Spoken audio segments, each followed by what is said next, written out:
तुझी लेकरे इकडून तिकडे तिकडून इकडे फुलकन उडती चहूकडे प्रेमाची ही पाखरे ख्रिस्ता तुझी लेकरे ख्रिस्ता तुझी लेकरे इकडून तिकडे तिकडून इकडे फुलकन उडती चहूकडे एकच फांदी क्रूस खांबाची त्या फांदीवर वस्ती अंबूची एकच फांदी क्रूस खांबाची त्या फांदीवर वस्ती अंबूची स्वर्गात आमची घरे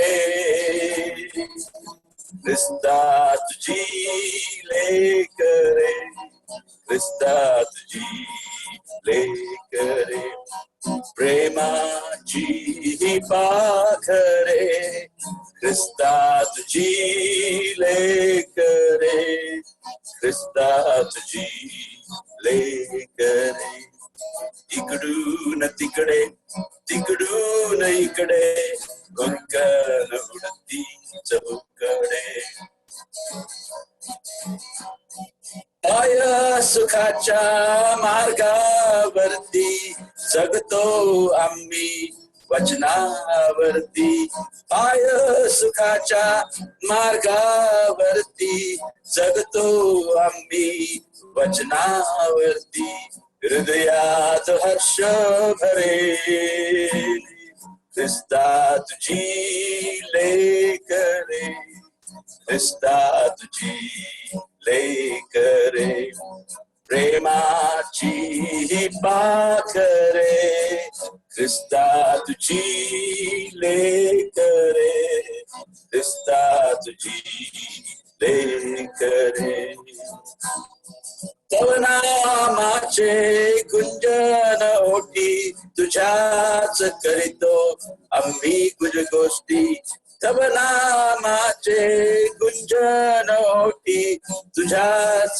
करीतो आम्ही कुछ गोष्टी वेळ आम्हाला खरे ख्रिस्ता तुझी लेकरे ख्रिस्ता तुझी लेकरे प्रेमाची ही पाखरे ख्रिस्ता तुझी लेकरे ख्रिस्ता तुझी लेकरे इकडून तिकडे तिकडून इकडे फुलकन उडती चहूकडे फुलकन उडती चहूकडे हे दुसरं जे गाणं जे आहे हे आम्हाला इर्मायाच्या 17व्या अध्यायातून मिळतं 17th chapter of Jeremiah Hindi में बोलना है इर्माया के किताब से 17वां अध्याय 7 और 8 वचन से ये गाना है और आप सुन सकते हैं।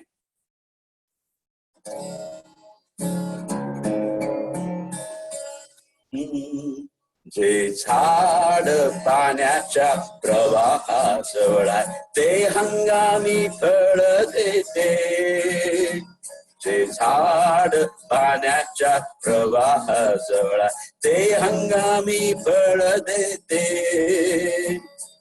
ज्याची पाने कोमेजत नाही त्याची पाने कोमेजत नाही ते मुळे किनारे पसरी ते मुळे किनारे पसरी जे झाड पाण्याच्या प्रवाहाजवळ ते हंगामी फळ देते जे झाड पाण्याच्या प्रवाहाजवळ ते हंगामी फळ देते उन्हाच्या झळीला भिणार नाही उन्हाच्या झळीला भिणार नाही आवर्षणाची चिंता नाही आवर्षणाची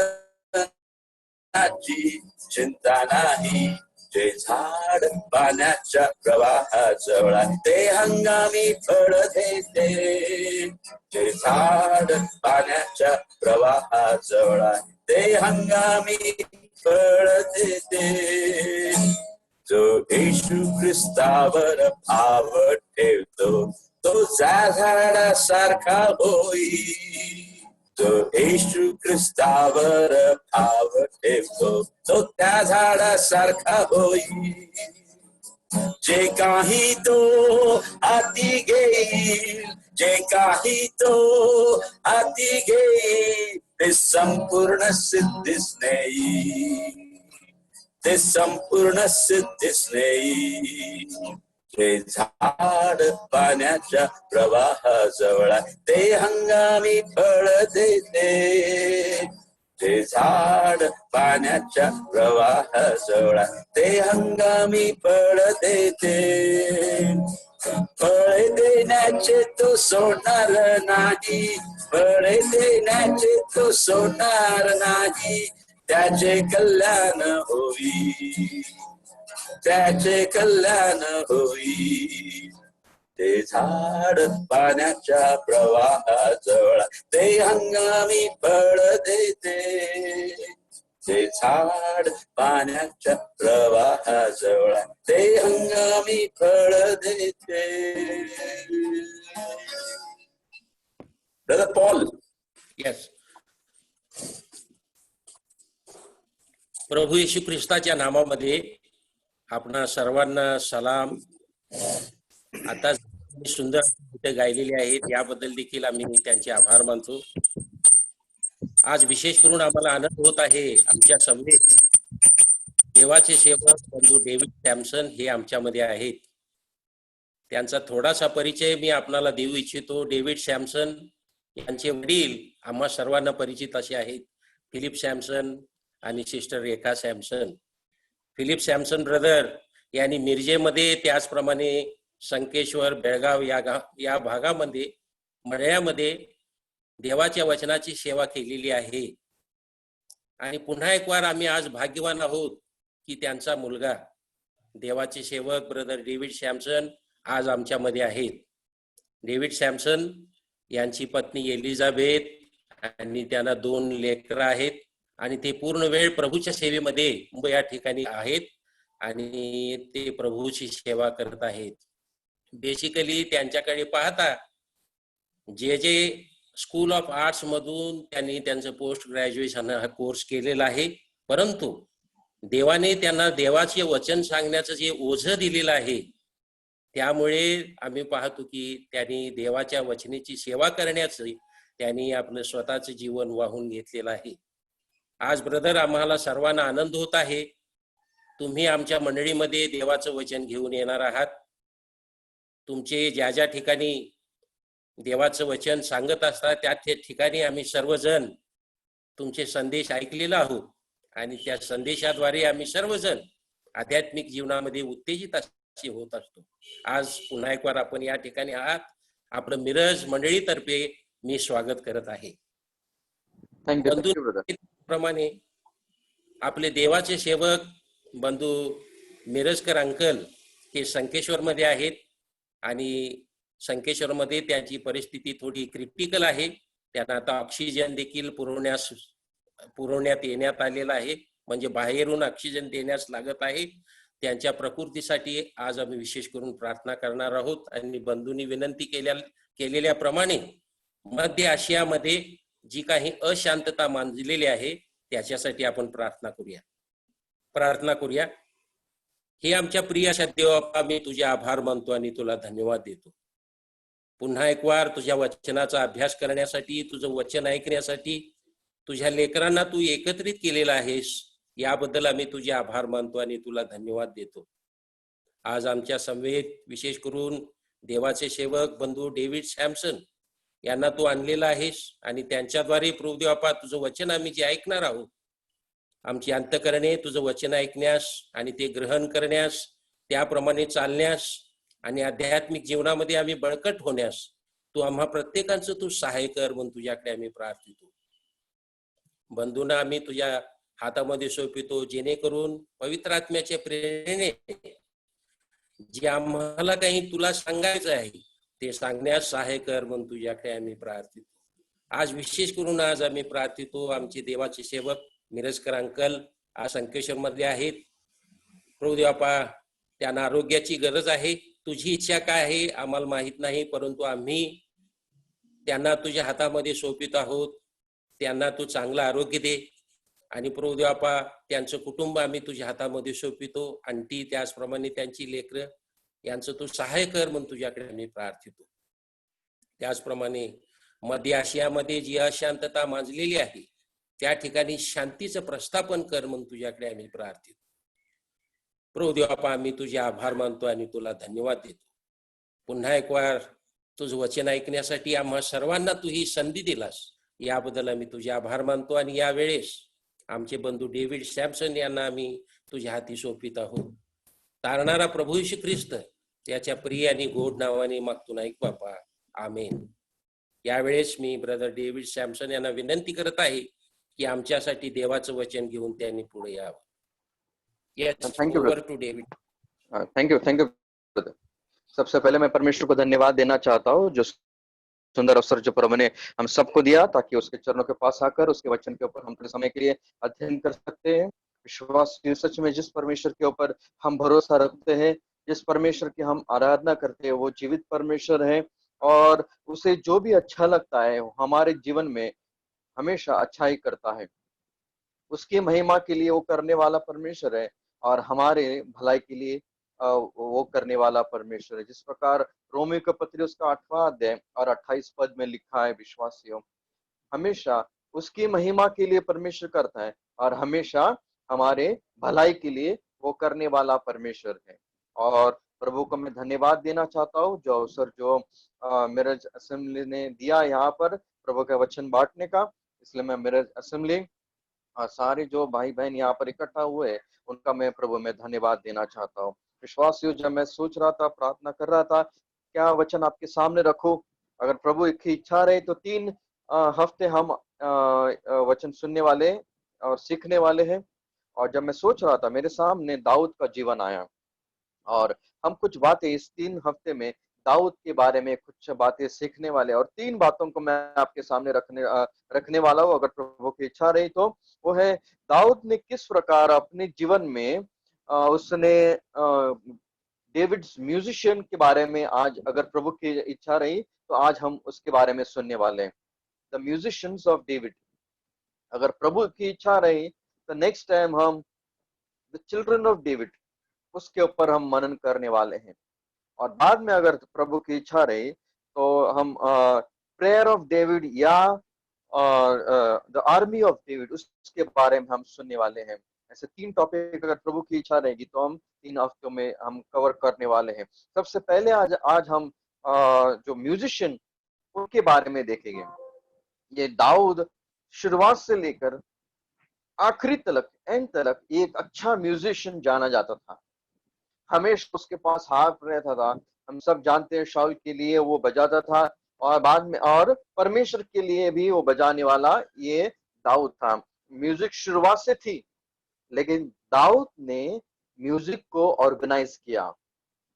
जब उसकी एक इच्छा थी, मुझे परमेश्वर का भवन बांधना है, लेकिन इसने खून किया था, बहुत ही लड़ाइयां की थी, इसीलिए परमेश्वर ने उसको चुना नहीं, दाऊद को चुना नहीं. परमेश्वर ने कहा तू नहीं बांधेगा लेकिन तेरा जो बेटा होगा सुलेमान वो बांधेगा. और सुलेमान ने अपने जीवन में परमेश्वर का भवन बांधा. लेकिन एक काम किया दाऊद ने, जितनी सारी तैयारी है वो तैयारी दाऊद ने की थी और जो तैयारी दाऊद ने की ना उसके अंदर और ज्यादा ऐड सुलेमान ने अपने जीवन में किया. यानी दाऊद ने बहुत सारी तैयारी की है. जैसे उसने सोना इकट्ठा किया, चांदी इकट्ठा की, पत्थर इकट्ठा किए, लोहे इकट्ठा किए, सारी चीजें उसने इकट्ठा की. और जो इकट्ठा किए हुए थे उसके अंदर सुलेमान ने और ऐड किए और उसको परमेश्वर के भवन के इस्तेमाल, परमेश्वर का भवन बांधने के लिए उसका इस्तेमाल उसने सुलेमान ने किया. विश्वासियों, आज मैं आपका ध्यान पहले इतिहास उसका 25वां अध्याय पहला वचन की ओर लेके जाना चाहता हूँ। First Chronicles 25 verse 1। किसके पास अगर हिंदी बाइबल रहे तो पढ़ेगा तो अच्छा होगा। पहला इतिहास 25:1। फिर दाऊद और फिलिस्तियों ने आसाफ, हेमान और यदुदूतन के कुछ पुत्रों को सेवकाई के लिए अलग किया कि वे बिना सारंगी और झांझ बजा बजा कर नबूवत करे। इस सेवा के काम करने वाले मनुष्य की गिनती यह थी। हाँ, बस परमेश्वर का नहीं वचन के ऊपर अपनी आशीष दे। यहाँ पर दाऊद ने क्या काम किया उसके बारे में लिखा है। 3 जन को इकट्ठा उसने अलग किया, आसाफ, हेमान और यदुथुन। ये दाऊद के ये बेस्ट म्यूजिशियन उस समय थे। एकदम सुंदर म्यूजिक बजाने वाले थे, गाना गाने वाले थे, भजन लिखने वाले थे।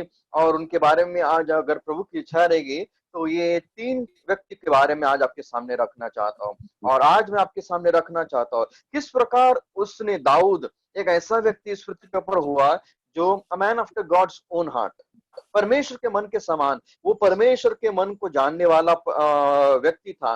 वो स्वर्ग में, भले उस समय उसको दाऊद को पता नहीं स्वर्ग कैसे है, लेकिन फिर भी उसने जो ये स्थिति लाया या उसने जो तैयारी की ना, वो जैसे स्वर्ग में है वैसे ही इस पृथ्वी के ऊपर उसने ये तैयारी उस समय उसने की थी। विश्वासी हो, जल्दी से हम उस वचन के अंदर जाएंगे। कोई मेरे लिए दूसरा वचन देखेंगे यहाँ पर, सेकंड वर्स 2।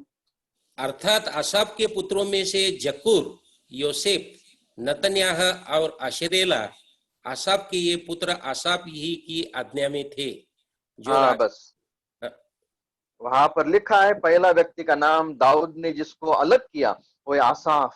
और आसाफ के बारे में लिखा, आसाफ को कितने बेटे थे? 4 बेटे थे। 4 बेटों का भी यहाँ पर नाम है। आसाफ शायद हम सब जानते हैं। आसाफ आसाफ इस नाम का अर्थ इकट्ठा करने वाला, गैदरर या वन हु गैदर्स, इकट्ठा करने वाला। ये क्या इकट्ठा कर रहा था उस समय? अगर आप भजन संहिता 50 पढ़ोगे या भजन संहिता साम 73 से लेकर साम 83 तक पढ़ोगे, ये सारे जो साम्स है ना, ये आसाफ ने लिखे हुए साम्स हैं। इन्हें अगर आप कैलकुलेट करोगे, आसाफ ने ये जो साम्स के अंदर लगभग 262 वर्सेस लिखे। 262 वर्सेस आसाफ के हैं। यानी आसाफ एक काम कर रहा था, जो परमेश्वर के पास जाता था, परमेश्वर के बच्चे, परमेश्वर जो उसके साथ जो बात करता था, परमेश्वर उसको जो सिखाता था, परमेश्वर उसको जो दिखाता था ना, वो सारे जो शब्द, वो सारे वर्सेस, वो सारे वचन वो इकट्ठा करता था, अपने मनों में इकट्ठा करता था और वो लिखता था। और उसने ये लिखे हुए रचे हुए भजन हैं। विश्वासी आसाफ इस नाम का अर्थ इकट्ठा करने वाला। यानी वो क्या, उसका एक ही काम है, परमेश्वर का वचन इकट्ठा करना। इसीलिए भजन संहिता 119 उसके 11वें वचन में लिखा है, तेरे पाप में विरोध में इंग्लिश में लिखा है, Thy word have I hid in my heart that I might not sin against thee। मैंने तेरे वचन मेरे हृदय में छुपा के रखे हैं ताकि मैं तेरे विरुद्ध में पाप न करूं।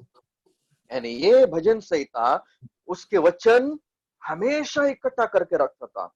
विश्वासियों, जब हम आज चारों ओर देखेंगे इस पृथ्वी के ऊपर, आज किसके लोग पीछे लगे हैं?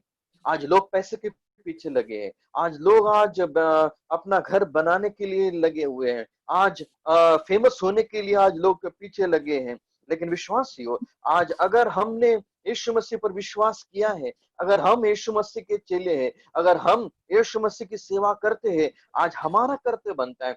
आज हम भले इस आखिरी के दिन में रह रहे, हमारा यीशु मसीह जल्दी आने वाला है, लेकिन आने के पहले आज हमारा कर्तव्य बनता है उसका वचन इकट्ठा करना।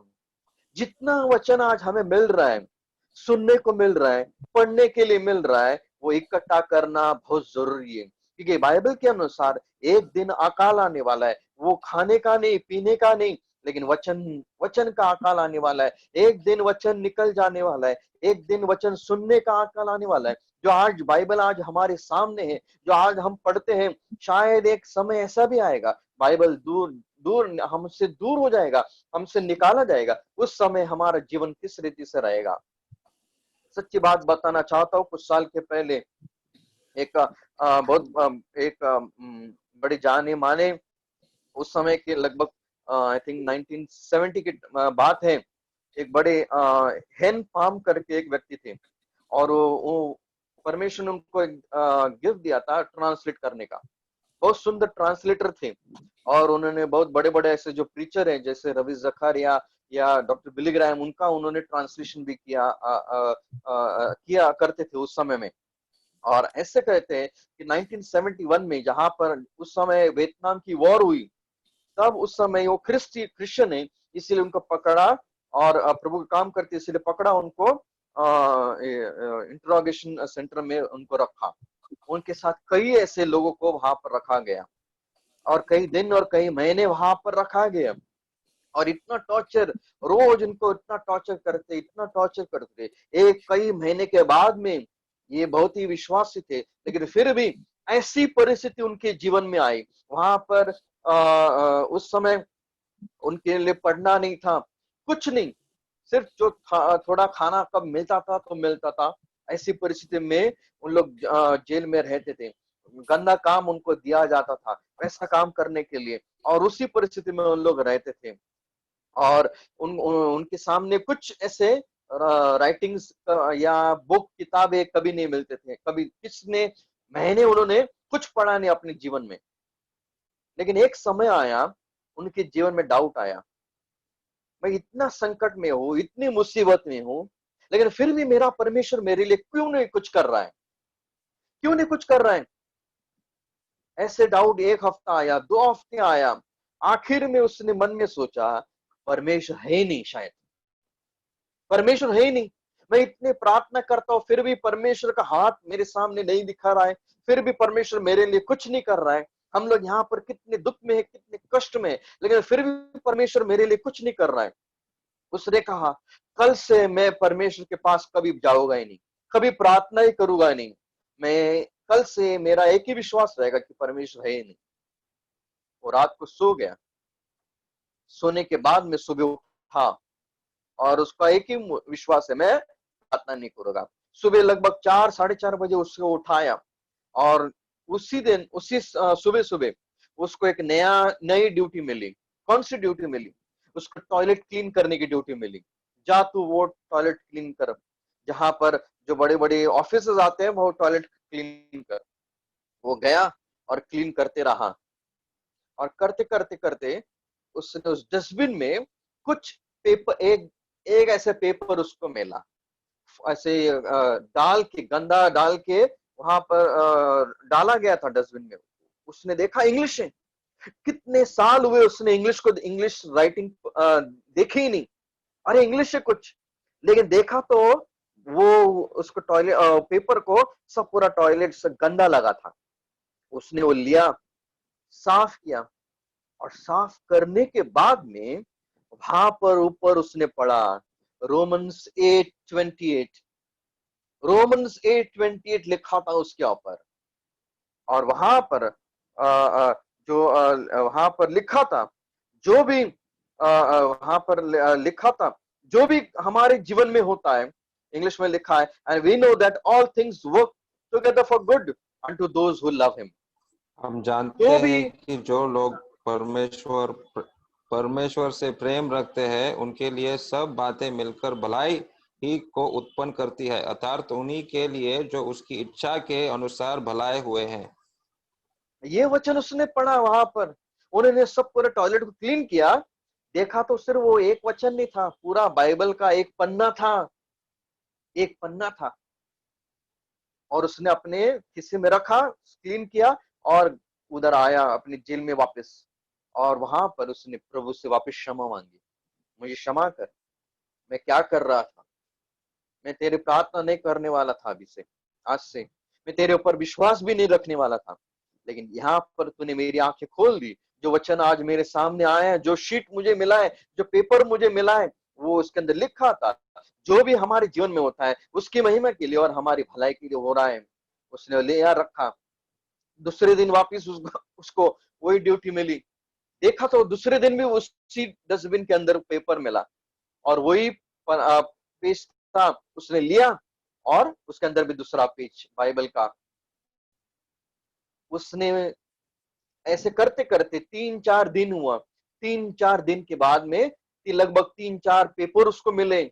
उसने ऑफिसर के पास चला गया, उसने कहा मुझे यही ड्यूटी दे दो, टॉयलेट क्लीन करने की ड्यूटी दे दो। उसको समझा, जो व्यक्ति वहां पर आता था, ये जो ऑफिसर्स है, उन लोग को बाइबल से इतनी घृणा थी ना, उन लोग बाइबल के पेपर फाड़ते थे और टिश्यू पेपर, टॉयलेट पेपर करके उसका इस्तेमाल करते थे।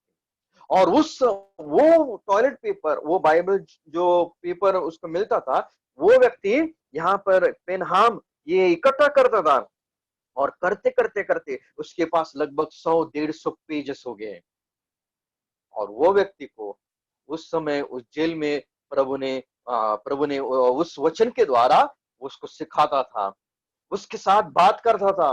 उस वचन के द्वारा विश्वासियों, परमेश्वर का वचन कभी खाली नहीं जाएगा। परमेश्वर का वचन कभी खाली नहीं जाएगा। ये परमेश्वर का वचन वो व्यक्ति उस जेल के अंदर भी इकट्ठा करता था, और कई साल के बाद में अद्भुत रीति से परमेश्वर ने उस व्यक्ति को वहां से उसको छुटकारा मिला, और वापस अपने घर में आया, और वापस उसने अपनी जो सेवा थी वो शुरू की। विश्वासियों, ये व्यक्ति इकट्ठा करने वाला व्यक्ति था। आज हम कौन सी बात को इकट्ठा कर रहे हैं? आज हम किसको इकट्ठा कर रहे हैं? आसाफ परमेश्वर का वचन इकट्ठा करने वाला था। मफीबोशत के बारे में लिखा है, मफीबोशत उस यरूशलेम में रहता था, लेकिन दाऊद ने यहाँ पर लाया।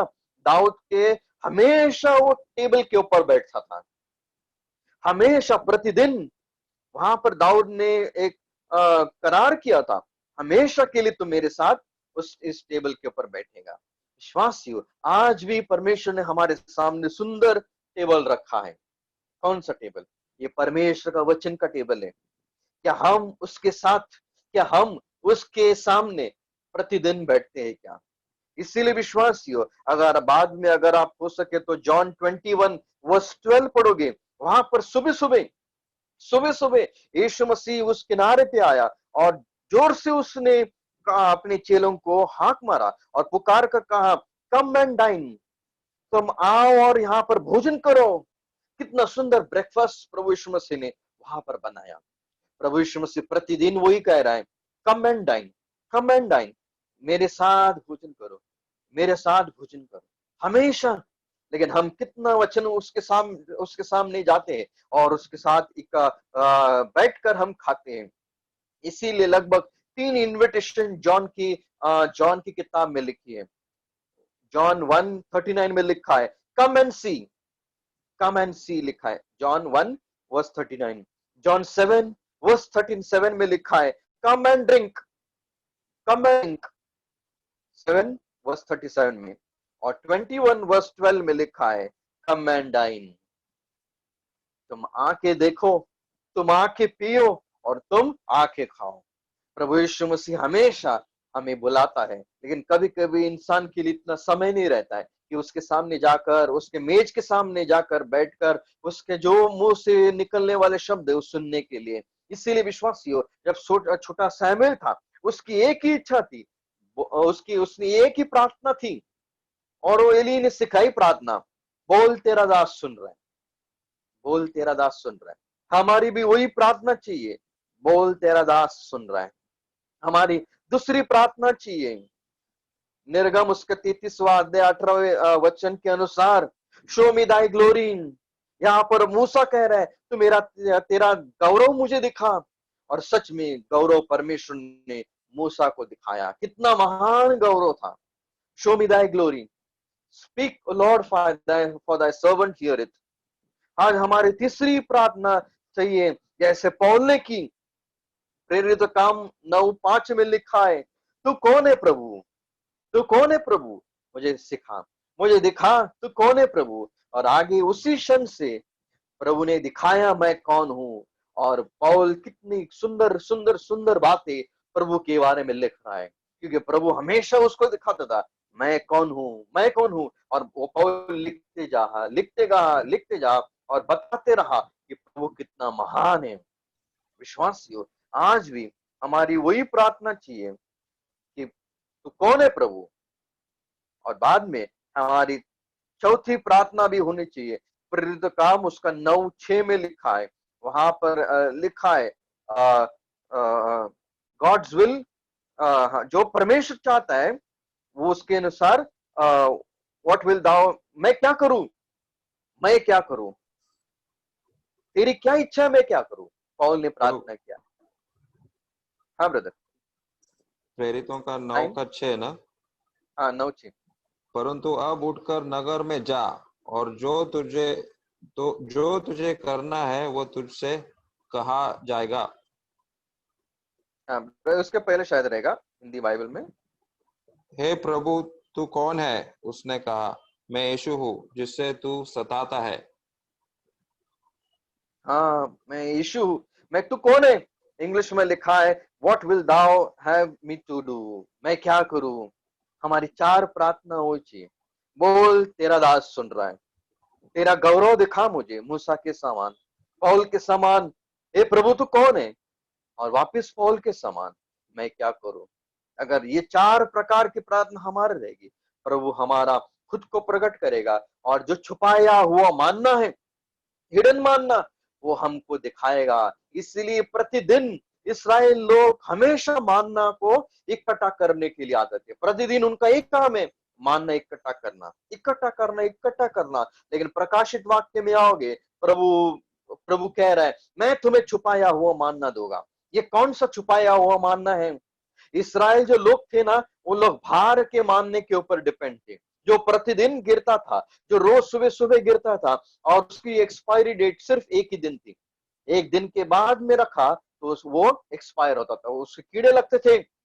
लेकिन इसराइल लोग वो उसी दिन खाते थे। लेकिन उसमें से परमेश्वर ने आज्ञा दी थी, थोड़ा सा माना ले ले और संदूक के अंदर रख दे।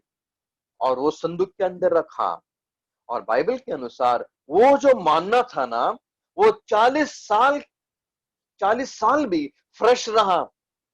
उसको कभी कीड़े नहीं लगते थे, वो हमेशा के लिए फ्रेश रहता था। क्यों? वो संदूक के अंदर था।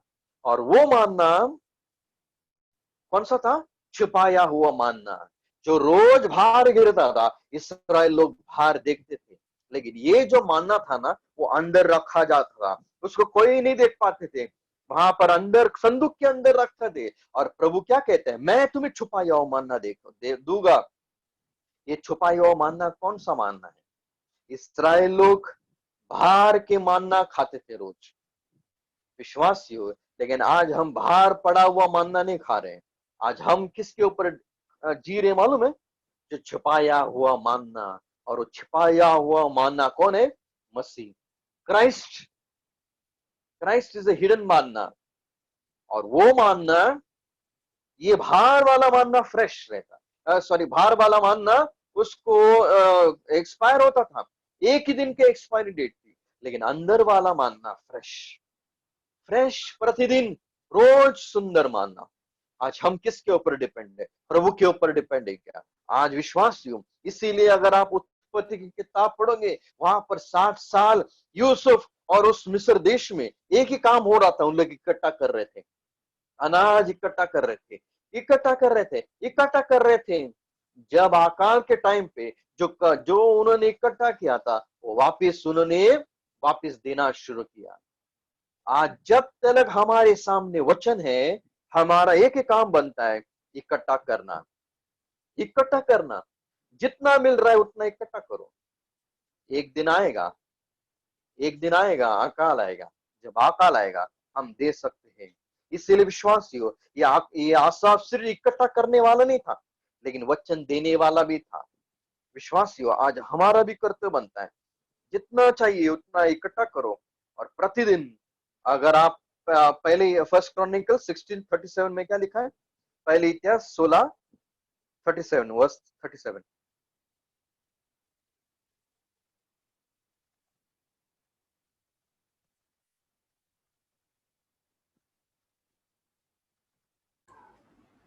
सिक्सटीन 37। 37, या तब उसने वहां अर्थात यहोवा की वाचा के संदूक के सामने आसाफ और उसके भाइयों को छोड़ दिया कि प्रतिदिन के प्रयोजन के अनुसार वे संदूक के सामने नित्य सेवा टहल किया करे। हमेशा प्रतिदिन वहां पर उनकी सेवा। आज हमारा भी वही काम है, प्रतिदिन उसकी सेवा तो है, लेकिन प्रतिदिन उसकी ओर से मिलने वाला वचन हमें इकट्ठा करना है। रोज नया नया नया वचन, जैसे मानना फ्रेश गिरता था, उसी प्रकार आज हमें फ्रेश वचन उसकी ओर से मिलना जरूरी है। इसीलिए यहाँ पर लिखा है आसाफ, ये पहला पिता। लेकिन आसाफ के बारे में, सिर्फ आसाफ के बारे में ही नहीं लिखा है। फर्स्ट क्रॉनिकल्स 25 वर्स 2 में क्या लिखा है? पहले इतिहास 25:2, उसको कितने बच्चे थे? अर्थात आसाफ के पुत्रों में से जकूर, योसेफ, नतन्या और अशरेला, आसाफ के ये पुत्र आसाफ ही के आज्ञा में थे, जो राजा की आज्ञा के अनुसार नबूवत करता था। हाँ, वहां पर लिखा है 4 बेटे, आसाफ के 4 बेटे थे। ये सुंदर नाम है। इनके नाम के बारे में मैं नहीं कहने वाला हूँ, लेकिन आसाफ के बारे में लिखा 4 बेटे। लेकिन एक चीज अगर आप देखोगे ना, हिंदी में तो इतने ठीक रीति से नहीं लिखा है, लेकिन इंग्लिश में और मराठी बाइबल में बहुत सुंदर रीति से लिखा है। वहां पर इंग्लिश में लिखा है the sons of Asaph under the hands of Asaph. ये जो आसाफ के 4 बेटे थे, और वो चारों के चारों बेटे आसाफ के हाथ के नीचे काम करते थे। मराठीमध्ये लिहिले आसाफाच्या हाताखाली होते ते, under the hands of the father. Asaph के हाथ के नीचे। आसाफ पिता है और पिता के 4 बेटे हैं, और ये चारों के चारों बेटे आसाफ के नीचे उसके संग, उसके साथ परमेश्वर के भवन में संदूक के सामने सेवा कर रहे हैं। कितनी सुंदर बात है। वहां पर लिखा नहीं है आसाफ के 4 बेटे थे और 2 ही बेटे उसके हाथ के नीचे सेवा करते थे। नहीं, चारों के चारों बेटे उसके हाथ के नीचे हैं। आज हम ऐसी परिस्थिति में रह रहे हैं जहां पर प्रभु के सेवक तो रहते हैं, लेकिन प्रभु के सेवक के नीचे उनके जो बेटे रहते हैं ना, वो आज बाहर चल रहे हैं, दुनिया में जा रहे हैं, उनके हाथ के नीचे नहीं है, उनके हाथ के नीचे नहीं है। यहाँ पर कितना सुंदर पहला पिता दिखाई देता है। ये पहला पिता है और इसके 4 बेटे हैं, और चारों के चारों बेटे उसके under the hand of the father, उसके हाथ के नीचे है। आज कितने दुख की बात है, और जवान लड़के और लड़कियां अपने माता के पिता के हाथ के नीचे नहीं है। लोग आउट ऑफ कंट्रोल हो रहे हैं, बाहर जा रहे हैं, दुनिया में अटके हैं। उनको उनको परमेश्वर नहीं चाहिए, उनको दुनिया चाहिए, लग्जरी चाहिए, उनको लाइफ, ये दुनिया की लाइफ चाहिए, लेकिन परमेश्वर उनको नहीं चाहिए। आज हम ऐसी परिस्थिति में रह रहे हैं, लेकिन विश्वास, ये कितनी सुंदर बात है कि ये चारों के चारों बेटे अपने पिता के हाथ के नीचे रहकर उन लोग परमेश्वर की सेवा कर रहे हैं, परमेश्वर के भवन की सेवा कर रहे हैं, संदूक के सामने गीत गाना, भजन गाना, आराधना करना, ये सारी चीजें कर रहे हैं। पहला पिता और 4 बेटे। एंड में हम देखेंगे, कैलकुलेट करेंगे, कितना सुंदर ये कैलकुलेशन हमारे सामने आता है। दूसरा व्यक्ति का नाम यहाँ पर दाऊद ने लिखा है। दाऊद ने सेपरेट किया था, वहां पर वर्स 3 में लिखा है, पहले इतिहास 25:3।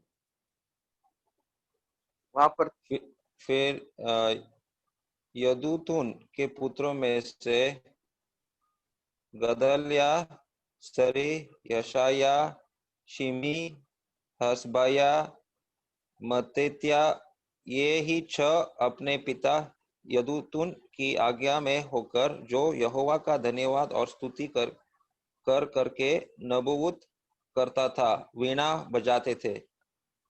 हाँ, बस यहाँ पर दूसरा पिता का नाम यहाँ पर आता है। दूसरा सेकंड म्यूजिशियन दाऊद ने सेपरेट किया था, और उसका नाम यदुथुन आता है। यदुथुन, इस नाम का अर्थ प्रेजिंग, वन हु प्रेजेस, इसी वचन में भी लिखा है, उसका एक ही काम है परमेश्वर को धन्यवाद देना, प्रेज द लॉर्ड या गिव थैंक्स, या इंग्लिश में लिखा है to give thanks and to praise the Lord. उसका वही काम था, और उसका नाम क्या था? यदुथुन। और यदुथुन इस नाम का अर्थ प्रेजिंग या वन हु प्रेजेस, उसका एक ही काम था परमेश्वर को धन्यवाद देना। विश्वासियों, आज इस पृथ्वी के ऊपर आज हमारा भी वही काम प्रभु हमेशा वही चाहता है कि प्रभु हमसे परमेश्वर की उसकी आराधना चाहता है, उसको धन्यवाद चाहता है, उसकी स्तुति चाहता है। क्योंकि बाइबल में सबसे पहला प्रेज जिसने प्रभु को धन्यवाद दिया कौन है मालूम है? अगर उत्पत्ति उसका चैप्टर 29 वर्स 35 पढ़ोगे, वहां पर आता है। और लेया थी, लेया लेया ने वहां पर पहला जो वर्ड आता है बाइबल में प्रेस, वो लेया के मुंह से निकला है। लेया, और लेया कहती now will I praise the Lord. कब कब करेगी उस परमेश्वर को धन्यवाद? जब परमेश्वर ने उसको एक बेटा दिया, उस बेटे का नाम उसने यहूदा रखा, तब उसने कहा मैं परमेश्वर को अभी धन्यवाद दूंगी, I will praise the Lord. Therefore she called his name यहूदा। यहूदा। विश्वासियों, यीशु मसीह कौन सी कौम से आया? यही कौम से आया, यहूदाई कई वंश में से आया। और यहूदा इस नाम का अर्थ क्या है? प्रीस। जिसकी हम आराधना करते हैं वो कौन से वंश से आया? यही वंश से। और वही लायक है, वही धन्यवाद देने के लिए लायक है। आज स्वर्ग में क्या हो रहा है? धन्यवाद हो रहा है। विश्वासी को आज इस पृथ्वी के ऊपर प्रभु को धन्यवाद देना बहुत जरूरी है। लेकिन कभी कभी हमारे जीवन में हम परमेश्वर को धन्यवाद देने के बदले हम कुड़कुड़ते हैं। अगर इस्राएल लोग की पूरी हिस्ट्री पढ़ोगे ना, एक चीज उन्होंने किया, इस्राएल लोग हमेशा उनके जीवन में कुड़कुड़ते थे, हमेशा। अगर आप निर्गम की किताब पढ़ोगे, निर्गम 14 पढ़ोगे ना, उस चैप्टर 14, 11 और 12 में उन्होंने जब रेड सी के सामने आए, लाल समुद्र के सामने आए, उन्होंने वहां पर कुड़कुड़ाया। निर्गम 15 अध्याय में उन्होंने मारा उस जगह पे आए, उन्होंने कुड़कुड़ाया। निर्गम 16 के अध्याय में अंदर मानना के लिए कुड़कुड़ाए उन लोग। उसी अध्याय में 27 वचन में वापस मानना के कनेक्शन में उन लोग कुड़कुड़ाए।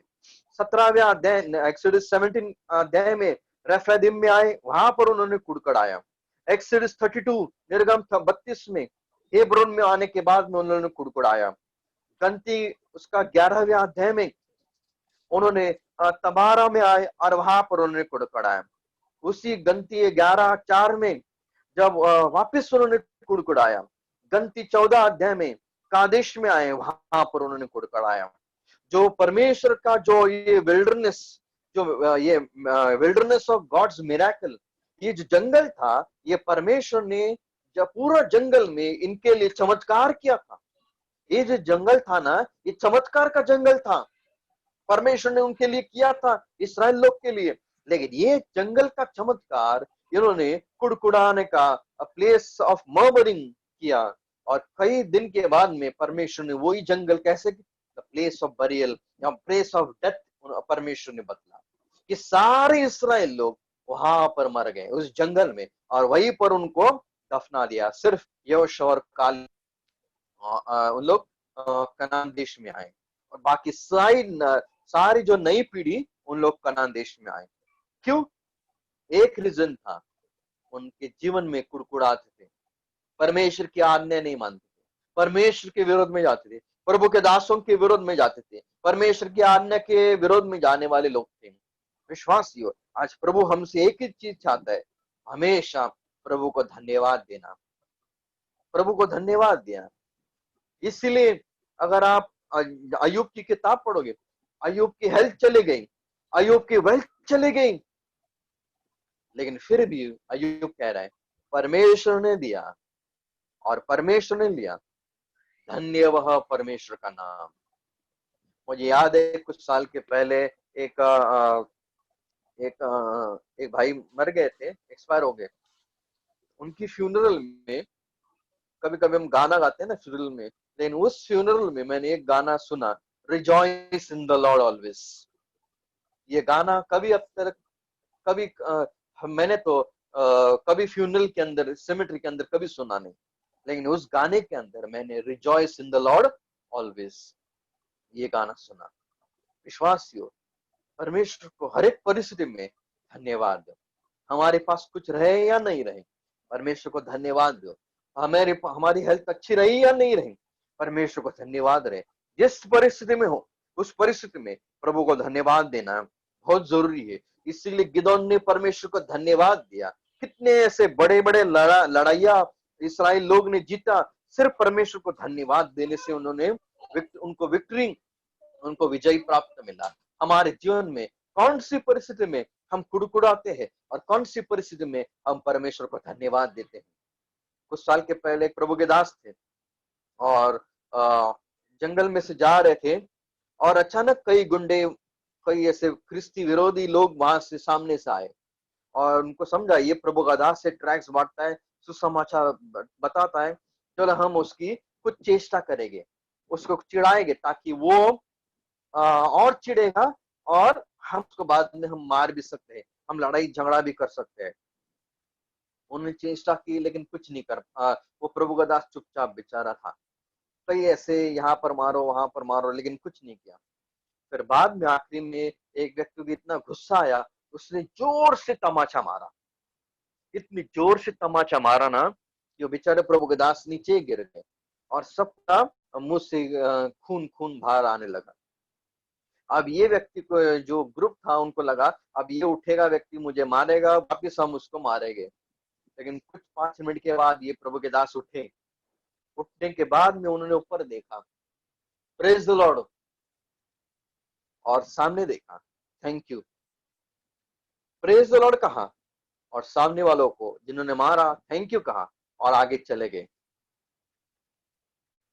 ये जो 10-12 जो लोग थे ना, ये थोड़ा ऐसे ही रुक गए, इतनी जोर से इनको मारा, लेकिन फिर भी उन्होंने ऊपर देखकर प्रेज द लॉर्ड कहा और हमें थैंक यू कहा। क्यों कहा, चलो हम पूछेंगे। पीछे मुड़कर देखे तो ये किधर जंगल में गायब हुए, पता ही नहीं। पीछे गए लेकिन नहीं पता कहां पर गए ये प्रभु के दास। ऐसे करते करते 1-2 महीना हुआ।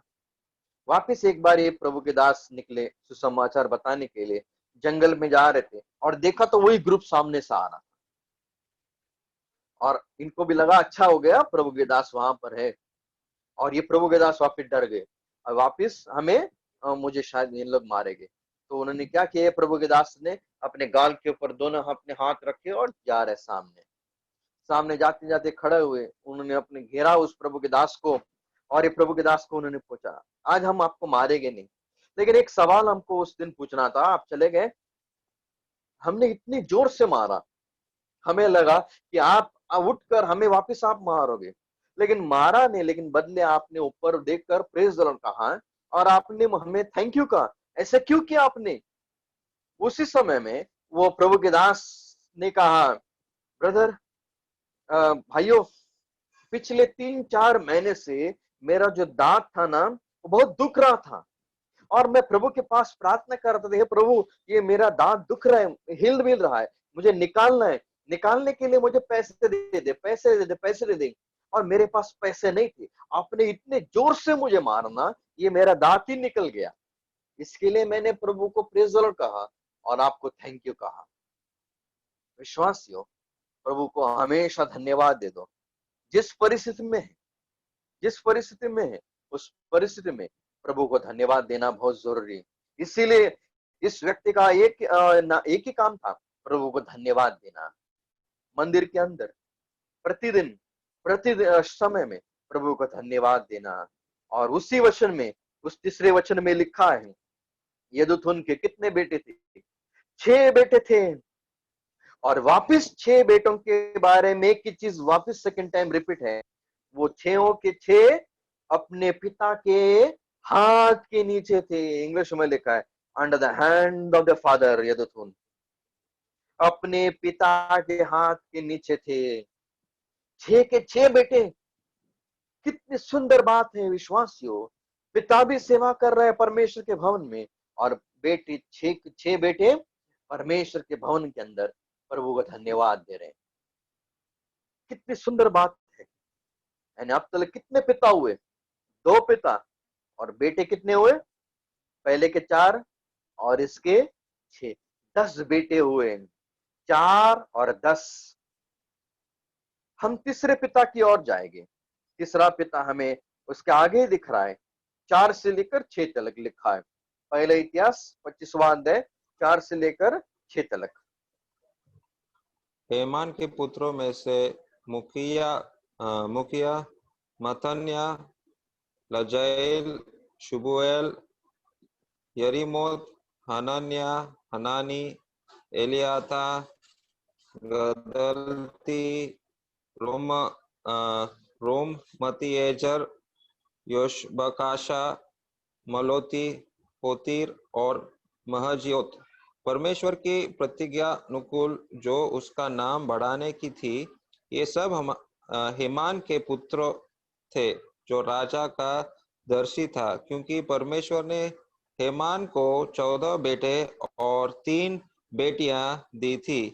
ये सब यहोवा के भवन में गाने के लिए अपने अपने पिता के अधीन रहकर परमेश्वर के भवन की सेवा में झांझ, सारंगी और वीणा बजाते थे।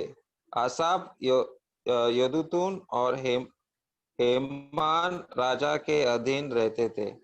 हाँ, बस हेमान तीसरा पिता। हेमान, हेमान इस नाम का अर्थ ट्रस्टी या faithful, one who is faithful, विश्वासु। सच में हेमान का अगर आप जीवन देखोगे ना, वो आखिरी तक परमेश्वर के साथ, परमेश्वर के संग विश्वासु रहा। अगर आप भजन संहिता साम 88 पढ़ोगे, ये हेमान ने लिखा हुआ भजन है। और अगर आप वो पढ़ोगे ना भजन, वो साम पढ़ोगे, साम 88, आपको समझेगा उसके जीवन में कितने तकलीफें आई, बहुत मुसीबतें आई, बहुत ही कष्ट में से ये जाने वाला पिता है, बहुत ही तकलीफें उसके जीवन में थी।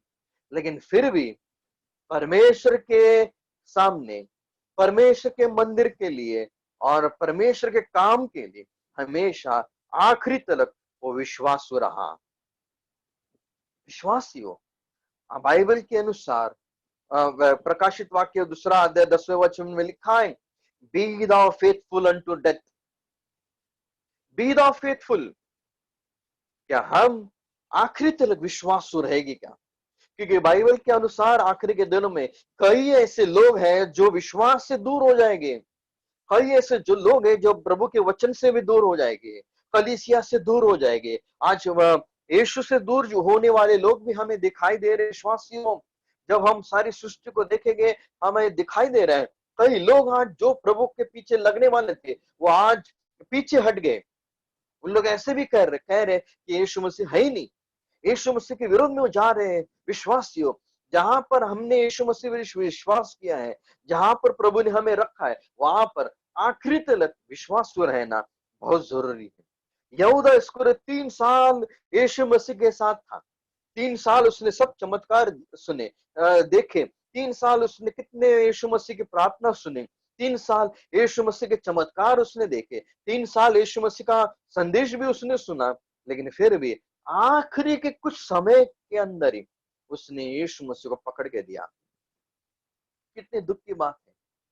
आखिरी के समय में बाइबल में अगर आप पढ़ोगे, नए नियम में आओगे ना, वहां पर हमें दिखाई देता है देमास के बारे में।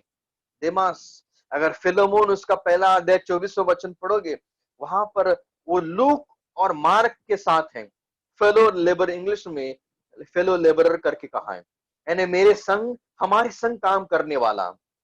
ये व्यक्ति ये व्यक्ति लूक और मार्क के साथ काम करने वाला है।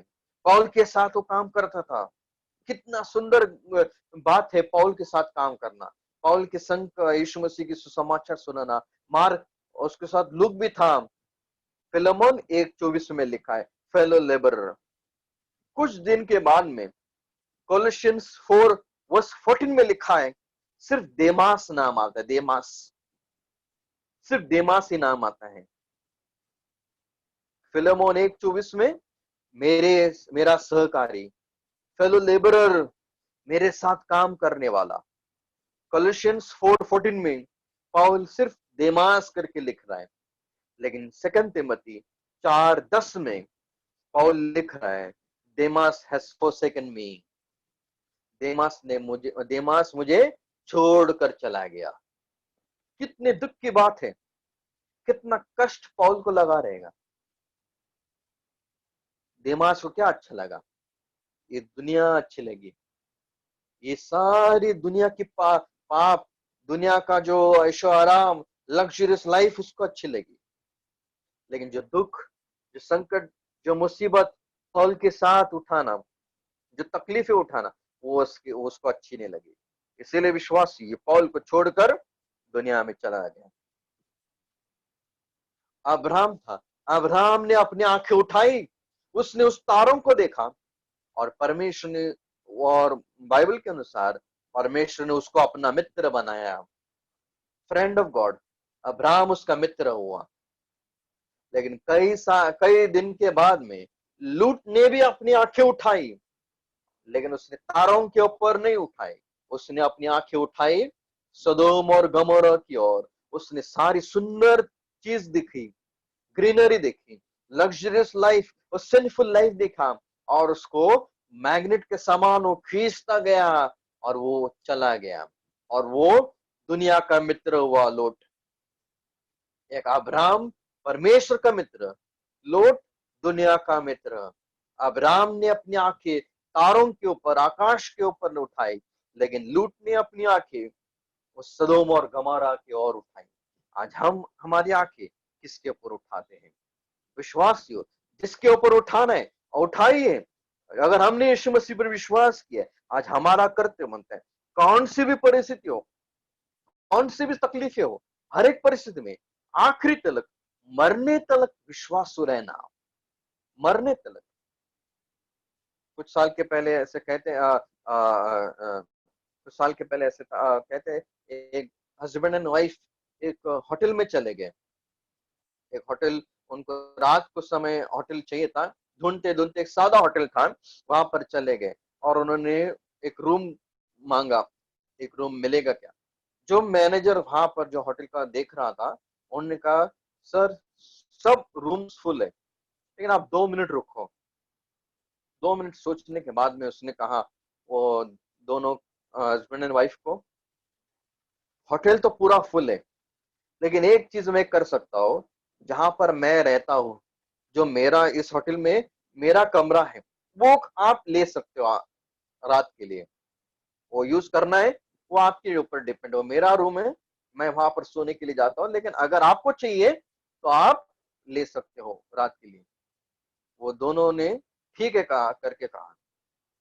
सुबह होने के बाद में वापस उन लोग चेकआउट होने के लिए आए, पैसा दिया और उन्होंने कहा, आने वाले दिन में मैं एक होटल बांधने वाला हूँ, अगर जिस दिन मैं बांधूंगा, मैं आपको वहां पर मैनेजर की ड्यूटी दूंगा, आप जरूर आना।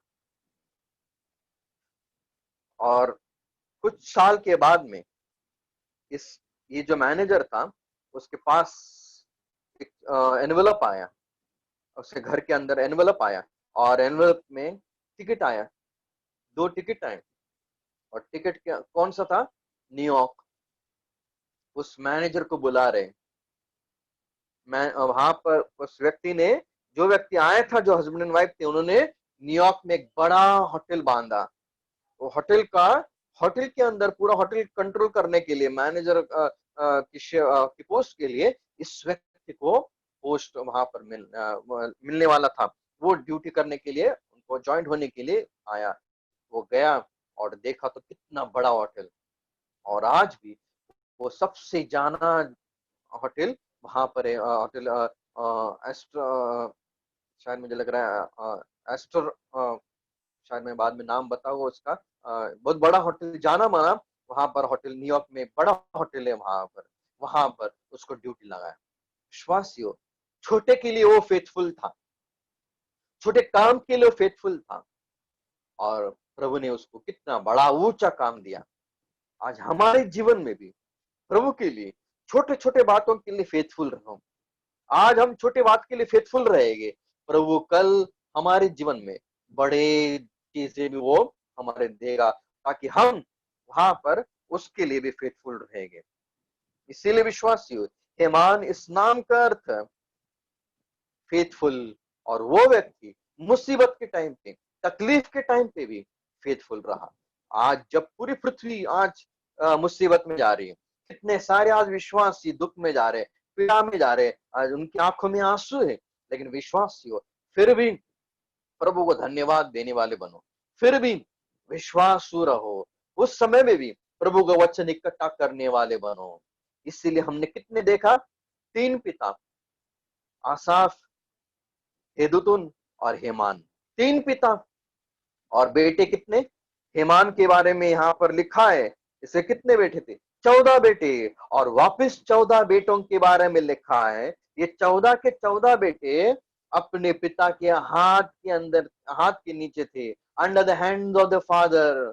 3 कन्या बाजू में रखो, 3 कन्या मैं नहीं रखने वाला हूं, लेकिन 14 बेटे, 14 बेटे, 3 पिता और 3 पिता, और 3 पिता के कितने बेटे, पहले के 4, दूसरे के 6, और यहाँ पर इसके हेमान के 14, कितने हो गए बेटे, कितने हुए, 24 चिल्ड्रन, 24 बेटे हुए, और पिता कितने, 3 पिता।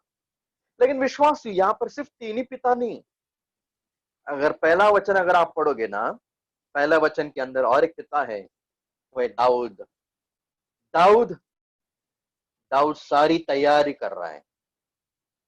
एक चीज है, आसाफ, हेमान और यदुतुन, ये तीनों पिता के बेटे, जितने सारे बेटे थे वो सारे इनके हाथ के नीचे थे।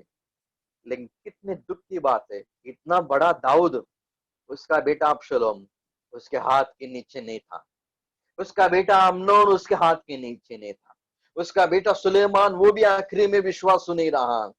कितने बेटे उसके थे, सारे बेटे मूर्ति पूजा में चले गए, लड़ाई में चले गए, झगड़ा में चले गए, कितने गंदे गंदे काम चले गए। लेकिन इनके बेटे सारे उनके पिता के नीचे, हाथ के नीचे। लेकिन यहाँ पर एक भी और एक पिता है, दाऊद, यानी 4 पिता, उसी 25वां अध्याय पहले वचन में 4 पिता, और बेटे कितने, 24 बेटे, 24 बेटे। और एक व्यक्ति कौन क्या बना रहा है वहां पर, सारी तैयारी कर रहा है, सुलेमान। सुलेमान वहां पर सारी तैयारी करनी है, वो बड़ा मंदिर भवन बांधने वाला है परमेश्वर के लिए। विश्वास भी हो, जब हम प्रकाशित वाक्य में आते हैं, वही चित्र बताई देता है। जब हम स्वर्ग में देखते हैं, स्वर्ग में आज चित्र कौन सा है, जो सुलेमान से बढ़कर बीच में बैठा है। सुलेमान से कोई बढ़कर है, कौन है, हमारा परमेश्वर, हमारा प्रभु यीशु मसीह, वो स्वर्ग में विराजमान है, उस सिंहासन के ऊपर बैठा है। और उस सिंहासन के आजू बाजू में क्या है, 4 प्राणी, 4 प्राणी, और कितने प्राचीन है, 24 प्राचीन, 4 प्राणी है, और 24 वहां पर मराठी में 24 वडील लिहिले, 24 प्राचीन बाजू में है। और वहां पर अनकाउंटेबल एंजल से, सारे ये लोग क्या कर रहे हैं, वो जो फेथफुल है सिंहासन के ऊपर, उसकी उसकी वो आराधना कर रहे हैं, उसकी स्तुति कर रहे हैं। विश्वासियों, इस दाऊद ने उस समय में स्वर्ग का चित्र नहीं चलाया था, स्वर्ग का चित्र नहीं चलाया था। A man of the gods own heart. उस समय प्रकाशित वाक्य रिवील नहीं हुआ था, स्वर्ग कैसे है वो भी रिवील नहीं हुआ था। लेकिन फिर भी दाऊद एक ऐसा व्यक्ति था, वो परमेश्वर के मन को जानता था, परमेश्वर की योजना को जानने वाला व्यक्ति था। A man of the gods own heart. इसीलिए उसने सारी स्वर्ग के जो अंदर है उसको भी उसने जाना, और वो जानकर उसने इस पृथ्वी के ऊपर वो सारी वही उसने वैसे पिक्चर क्रिएट किया था इस पृथ्वी के ऊपर। आज हम भी इस पृथ्वी के ऊपर रह रहे, आज हम और पूरा परिवार है। क्या आज हम कह सकते हैं क्या, मैं और मेरा घराना परमेश्वर की सेवा करेगी। यहोशुआ कर पाया वो, मुझे मालूम नहीं यहोशुआ ने अपने जीवन में शादी की थी कि नहीं, मुझे मालूम नहीं अगर शादी की थी उसको बच्चे थे कि नहीं, बाइबल में उसके बारे में कुछ नहीं लिखा है, लेकिन फिर भी वो कर पाया, वो कह सका मैं और मेरा घराना। आज कितनी सुंदर बात है, प्रभु की दास है और उन दासों के नीचे उनके सब पुत्र अपने पिता के अधीन में रहकर उसकी सेवा कर रहे हैं। आज ये चित्र कितने कम घर में, कितने कम कलीसिया के अंदर, कितने कम फैमिली के अंदर दिखाई देगा। आज उकेरिया अंकल के घर में भी वही चित्र है। अंकल भी प्रभु के दास हैं, कितने साल से हम जो छोटे थे तब से देख रहा हूं, उनके बेटे भी उसी मार्ग में, उनके हाथ के नीचे विश्वासियों हेमान, यदुथुन और आसाफ उनके घर में था, लेकिन दाऊद के घर में वैसे नहीं था। दाऊद का घर परमेश्वर से दूर था। आज वो चित्र आज हमारे घर में है तो बहुत ही दुख की बात है। इसलिए विश्वासियों, आज आने वाले दिनों में आज प्रभु के सामने जाकर हमारा परिवार, हमारा घराना, हमारी फैमिली आज प्रभु के सेवा करने वाले बने, वही हमारी प्रार्थना चाहिए। जैसे मैं सेवा करता हूँ, आने वाले दिनों में मेरे हाथ के नीचे रहकर मेरे मेरे बच्चे भी मेरे पीछे रहकर सेवा करने वाले बने, वही प्रार्थना थी। और वो जब ऐसा परमेश्वर इस पृथ्वी के ऊपर वैसा चित्र देखेगा तो प्रभु को कितना आनंद रहेगा, कितनी खुशी रहेगी। लेकिन ऐसा परिवार इस पृथ्वी के ऊपर इस आखिरी के दिन में हमसे मिलेगा क्या? हम जहां पर भी रहें, इसीलिए आज हमारा कर्तव्य बनता है आसाफ के समान वचन इकट्ठा करने वाले बनो, यदुथुन के समान प्रभु को कौन सी भी परिस्थिति में धन्यवाद देने वाले बनो, हेमान के समान आखिरी तलक यीशु मसीह के ऊपर उसके वचन के लिए, उसके कलीसिया के सामने, उसके लोगों के सामने हमेशा आखिरी तलक, मरने तलक विश्वास करो। हमारा यीशु मसीह आएगा और हमें लेके जाने वाला है। जब हम लेके जाएंगे हम वही चित्र देखने वाले हैं। हमारा प्रभु यीशु मसीह सबसे ऊंचे स्थान के ऊपर है, वहां पर 4 प्राणी है, 24 प्राचीन है, और वहां पर हम प्रभु के सामने रहकर उसकी धन्यवाद, उसकी स्तुति, उसकी आराधना हमेशा के लिए करने वाले हैं। और प्रभु करे इन वचनों के ऊपर अपनी आशीष दे। और फिर एक बार मेरे असेंबली का मैं धन्यवाद देना चाहता हूँ जो अवसर उन्होंने दिया, और हमारे भाई हुकेरी अंकल, उनका भी मैं धन्यवाद देना चाहता हूँ जो इनविटेशन उन्होंने दिया, उसके लिए प्रभु उस कलीसिया के लिए और उनका परिवार के लिए मैं धन्यवाद देना चाहता हूँ। Thank you brother.